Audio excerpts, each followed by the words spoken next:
नमस्कार साथियों, जय श्री कृष्णा, राधे राधे। आपसे निवेदन है कि वीडियो को पूरा देखिए, नहीं तो फायदे की जगह हो सकता है नुकसान। हम आपको इस वीडियो में भौम प्रदोष व्रत की कथा, पूजा विधि, कुछ उपाय को भी बताएंगे।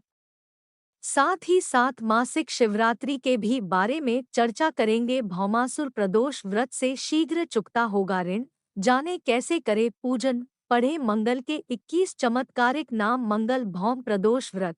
जब मंगलवार के दिन प्रदोष तिथि का योग बनता है, तब यह व्रत रखा जाता है। मंगल ग्रह का ही एक अन्य नाम भौम है। यह व्रत हर तरह के कर्ज से छुटकारा दिलाता है। हमें अपने जीवन में कई बार अपनी जरूरतों को पूरा करने के लिए धन, रुपयों, पैसों का कर्ज लेना आवश्यक हो जाता है। तब आदमी कर्ज ऋण तो ले लेता है, लेकिन उसे चुकाने में उसे काफी मुश्किलों का सामना करना पड़ता है। ऐसे समय में कर्ज संबंधी परेशानी दूर करने के लिए भौम प्रदोष व्रत अधिक लाभदायी सिद्ध होता है।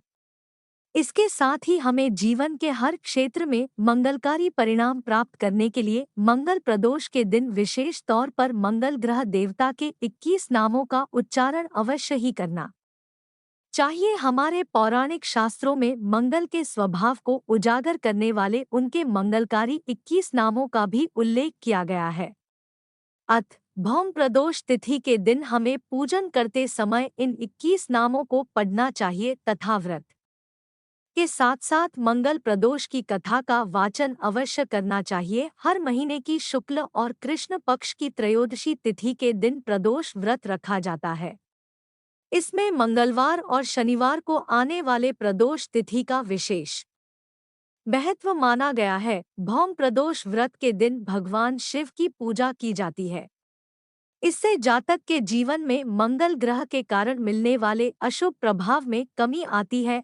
अगर मंगलवार के दिन प्रदोष तिथि आती है, तो इसका महत्व अधिक बढ़ जाता है तथा कर्ज से मुक्ति के लिए इस दिन शाम के समय किया गया हनुमान चालीसा का पाठ लाभदायी सिद्ध होता है। इस दिन मंगल देव के 21 या 108 नामों का पाठ करने से ऋण से जातक को जल्दी छुटकारा मिल जाता है। इस व्रत पूजन से मंगल ग्रह की शांति भी हो जाती है। मंगल ग्रह की शांति के लिए इस दिन व्रत रखकर शाम के समय हनुमान और भोलेनाथ की पूजा की जाती है। इस दिन हनुमान मंदिर में हनुमान चालीसा का पाठ करके बजरंग बली को बूंदी के लड्डू अर्पित करके उसके बाद व्रतधारी को भोजन करना चाहिए। भौम प्रदोष का व्रत बहुत प्रभावकारी माना गया है। जहां एक और भगवान शिव व्रतधारी के सभी दोहकों का अंत करते हैं, वहीं मंगल देवता अपने भक्त की हर तरह से मदद करके उसे उस बुरी स्थिति से बाहर निकालने में उसकी मदद करते हैं।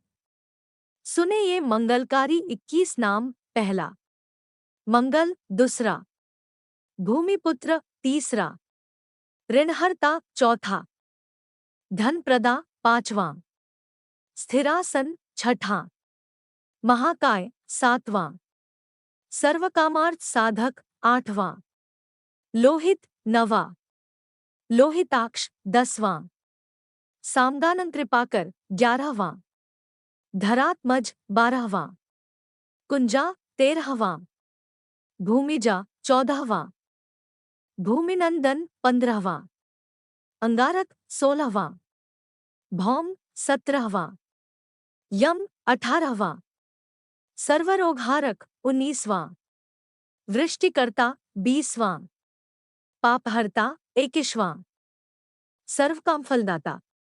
भौम प्रदोष पर बन रहे 3 शुभ योग जानिए। शुभ मुहूर्त और पूजा विधि। शास्त्रों में मंगलवार के दिन पड़ने वाला प्रदोष व्रत पुण्य फलदायी माना गया है। आइए जानते हैं शुभ मुहूर्त और शुभ योग। भौम प्रदोष व्रत पर बन रहे 3 शुभ योग। प्रदोष व्रत का शास्त्रों में विशेष महत्व है। यह दिन भोलेनाथ को समर्पित है। साथ ही मान्यता है, जो भक्त सच्चे मन से इस दिन व्रत रखकर भगवान शिव की पूजा अर्चना करता है, उनकी सभी मनोकामनाएं पूरी हो सकती हैं। शास्त्रों में मंगलवार के दिन पड़ने वाला प्रदोष व्रत पुण्य फलदायी माना गया है। इसे भौम प्रदोष व्रत कहते हैं। आपको बता दे भौम प्रदोष व्रत 9 जनवरी 202 को पड़ रहा है। वहीं इस दिन 3 विशेष संयोग भी बन रहे हैं, जिससे इस दिन का महत्व और भी बढ़ गया है। आइए जानते हैं शुभ मुहूर्त, योग और पूजा विधि। प्रदोष व्रत की पूजा शाम को करने का विधान है, इसलिए 12 सितंबर के दिन शाम 06:31 से रात 08:48 तक शिव पूजा का शुभ मुहूर्त है। इसलिए इस समय के बीच में भोलेनाथ की पूजा कर सकते हैं।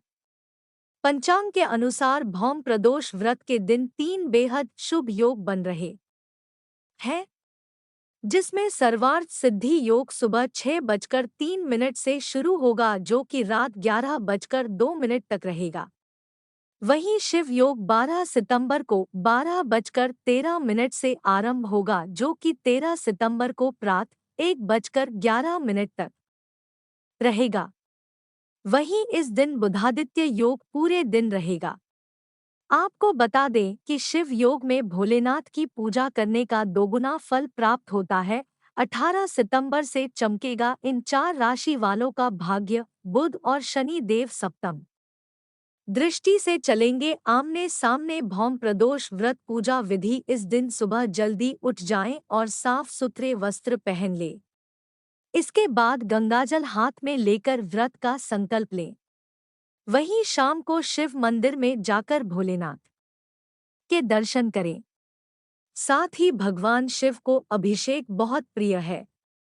भगवान भोलेनाथ को दूध, दही, घी, शहद और शक्कर से अभिषेक करें।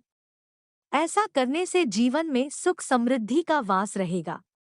वहीं भौम प्रदोष के दिन हनुमान जी की भी पूजा अर्चना करें। 300 साल बाद गणेश चतुर्थी पर बन रहे 3 शुभ योग। इन राशियों की धन दौलत में होगी बढ़ोतरी। गणेश जी की रहेगी असीम कृपा। भौम प्रदोष व्रत मंत्र ओ नम शिवाय ओ आशुतोषाय नम ओ नमो धनदाय स्वाहा ओ हरि नम शिवाय हरि ऊहो जू सह भूर्भुवः स्वः त्र्यंबकम यजामहे सुगंधिं पुष्टिवर्धनम उर्वारुकमिव बंधनान् मृत्योर्मुक्षीय मामृतात् स्वः भुवः भुवः सह जूहो। मंत्र मंगलवार को ये खास उपाय करने से होगा कल्याण, कर्ज से मुक्ति के साथ मिलेगा अपार धन। सोमवार को ये खास उपाय करने से होगा कल्याण, कर्ज से मुक्ति के साथ मिलेगा अपार धन। आचार्य इंदु प्रकाश के अनुसार मंगल का सीधा संबंध कर्ज से है। आता भौम प्रदोष व्रत कर्ज से मुक्ति पाने के लिए बहुत ही श्रेष्ठ है। जानिए कौन से उपाय करना होगा। फलदायी आश्विन कृष्ण पक्ष की त्रयोदशी तिथि और मंगलवार का दिन है। त्रयोदशी तिथि पूरा दिन पार कर रात 11 बजे तक रहेगी। इसके साथ ही दोपहर पहले 11:02 तक शिव योग रहेगा। उसके बाद सिद्ध योग लग जाएगा। शिव योग बहुत ही शुभदायक है। इस योग में किए गए सभी मंत्र शुभफलदायक होते हैं। इसके अलावा दोपहर 2:25 तक आश्लेषा नक्षत्र रहेगा। उसके बाद मघा नक्षत्र लग जाएगा, जो कि बुधवार दोपहर 12:21 तक रहेगा। इसके साथ ही मंगलवार को प्रदोष व्रत पड़ रहा है। जिस दिन प्रदोष काल होता है, उस दिन के नाम से प्रदोष का नाम रखा जाता है। मंगलवार को पड़ने के कारण इसे भौम भी कहते हैं, इसलिए इसे भौम प्रदोष व्रत कह जाएगा। आचार्य इंदु प्रकाश के अनुसार मंगल का सीधा संबंध कर्ज से है। आता भौम प्रदोष व्रत कर्ज से मुक्ति पाने के लिए बहुत ही श्रेष्ठ है। भौम प्रदोष व्रत इस बार बन रहा है दुर्लभ संयोग। भगवान शिव की ऐसे पूजा करने से मिलेगा दोगुना लाभ। अगर आप कर्ज के बोझ से जल्द बाहर निकलना चाहते हैं, तो आज भौम प्रदोष को लेनदार को कुछ राशि, चाहे तो 1 रुपया ही जरूर लौटाना चाहिए। अगली किश्त भी मंगलवार के दिन ही चुकाएं। ऐसा करने से कर्ज बहुत जल्दी ही उतर जाएगा। शादी में आ रही है अड़चने तो अपनाएं ये उपाय, जल्द मिलेगा सुयोग्य जीवन साथी। अगर आपके जोड़ों में परेशानी या आपके शरीर में रक्त की कमी रहती है, तो आज आपको जरूरतमंदों को तंदूर में लगी मीठी रोटी बांटनी चाहिए।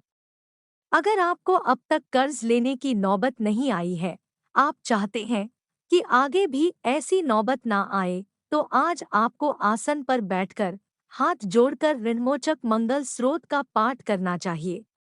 आपको बता दें कि शरीर में नाभि के आसपास का क्षेत्र मंगल का होता है। अगर आपकी नाभि के आसपास किसी प्रकार की परेशानी बनी रहती है, तो आज आपको 900 ग्राम मसूर की दाल लेकर अपनी नाभि से छुआकर दान करनी चाहिए। अगर आप बड़े भाई के साथ रिश्ते में प्यार बरकरार रखना चाहते हैं, तो आज आपको 2 पत्थर के टुकड़े लेकर उन्हें लाल रंग से रंगना चाहिए और अपने भाई के हाथ से छुआना चाहिए। अब उनमें से एक पत्थर को बहते जल में प्रवाहित कर दें और दूसरे पत्थर को संभालकर हमेशा अपने पास रखें। अगर आप और आपके जीवन साथी के बीच पॉजिटिव ऊष्मा खत्म होती जा रही है और कड़वाहट अपनी जगह बनाती जा रही है, तो आज आपको बहते पानी में 11 रेवड़ियां या बताशे प्रवाहित करनी चाहिए। अगर आपकी संतान के जीवन में किसी प्रकार की परेशानी चल रही है, तो आज के दिन आपको इस मंत्र का 108 बार जप करना चाहिए। मंत्र इस प्रकार है: भूमि पुत्राय नमः। भौम प्रदोष व्रत के दिन सुने यह कथा, आप पर होगी भगवान शिव और हनुमान जी की कृपा। भौम प्रदोष व्रत आज 9 जनवरी 2024 दिन मंगलवार को है। जो व्रत रखते हैं वे प्रदोष काल में विधि विधान से पूजा करते हैं और भौम प्रदोष व्रत की कथा सुनते या पढ़ते हैं। आइए जानते हैं भौम प्रदोष व्रत की कथा के बारे में। भौम प्रदोष व्रत के दिन पढ़े यह कथा, आप पर होगी भगवान शिव और हनुमान जी की कृपा। इस बार भौम प्रदोष व्रत आज 9 जनवरी 2024 दिन मंगलवार को है। हिंदी पंचांग के अनुसार प्रदोष व्रत हमेशा हर मास के शुक्ल पक्ष और कृष्ण पक्ष की त्रयोदशी तिथि को होता है।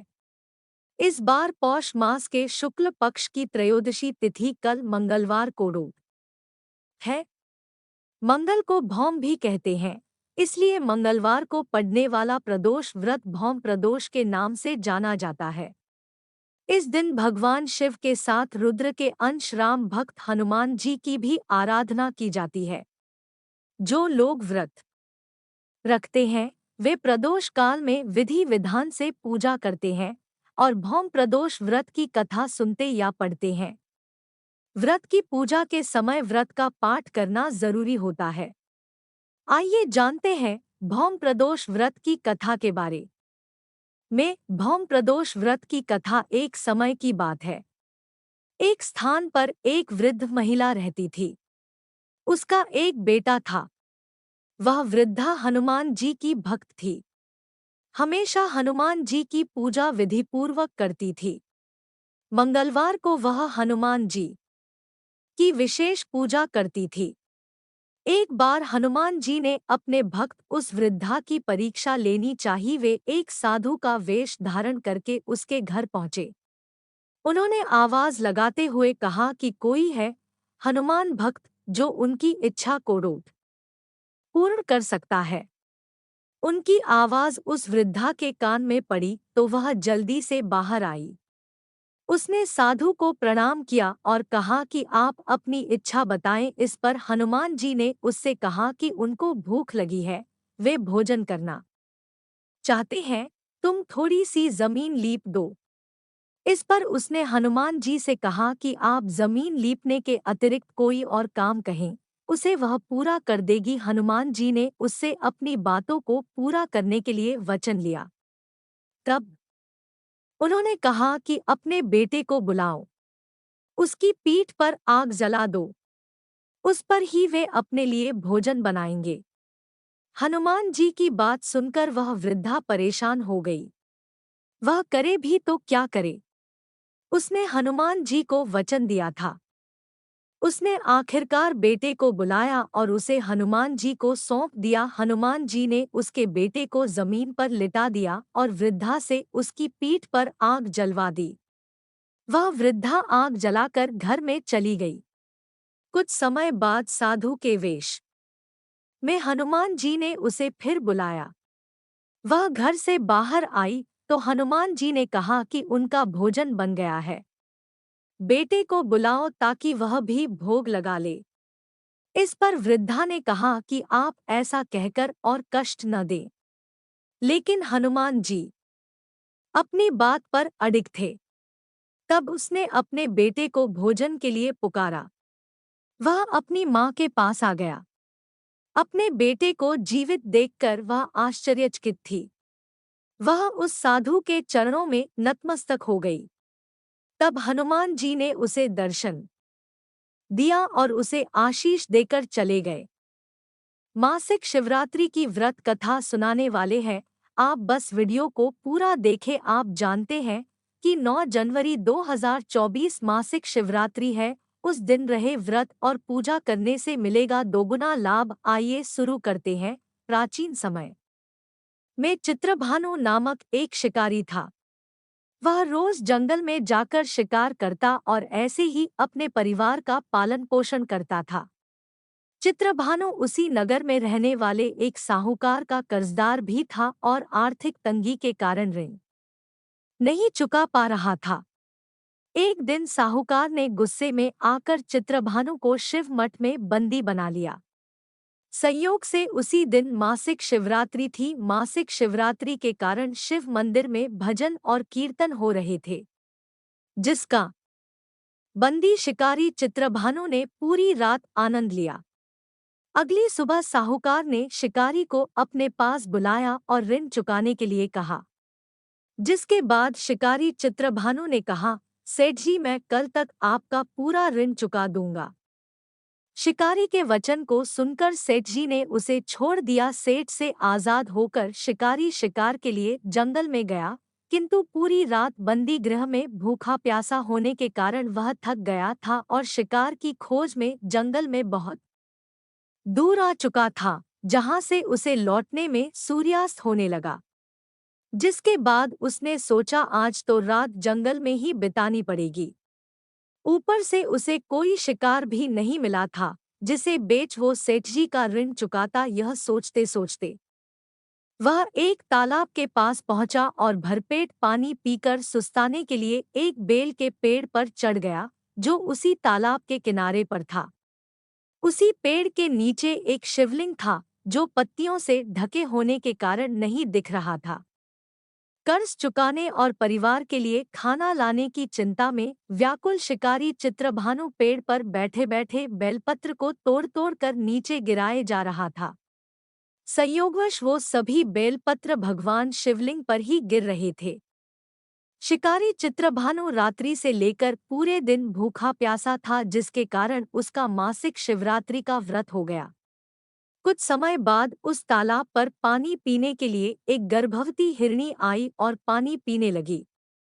हिरनी को देखकर शिकारी चित्रभानु ने अपने धनुष पर तीर चढ़ा लिया और छोड़ने लगा। तभी गर्भवती हिरनी बोली, रुक जाओ, मुझे मत मारो, मैं गर्भवती हूँ और तुम एक साथ दो जीवों की हत्या नहीं कर सकते। परंतु मैं जल्दी ही प्रसव करूंगी, जिसके बाद मैं तुम्हारे पास आ जाऊंगी, तब तुम मेरा शिकार कर लेना। उस हिरनी की बात सुनकर चित्रभानु ने अपने धनुष को नीचे कर लिया और हिरनी झाड़ियों में लुप्त हो गई। इस दौरान जब शिकारी ने अपने धनुष की प्रत्यंचा चढ़ाई और ढीली करी तो कुछ बेलपत्र टूटकर शिवलिंग के ऊपर गिर गए, जिसके कारण शिकारी के हाथों से प्रथम पहर की पूजा भी हो गई। कुछ समय बाद दूसरी हिरनी झाड़ियों से निकली, जिसे देखकर शिकारी के खुशी का ठिकाना ही नहीं रहा। चित्रभानु ने उस हिरनी का शिकार करने के लिए फिर से धनुष उठाया और तीर छोड़ने लगा। तभी हिरनी बोली, है शिकारी, आप मुझे मत मारो, मैं अभी ऋतु से निकली हूँ और अपने पति से बिछड़ गई हूँ।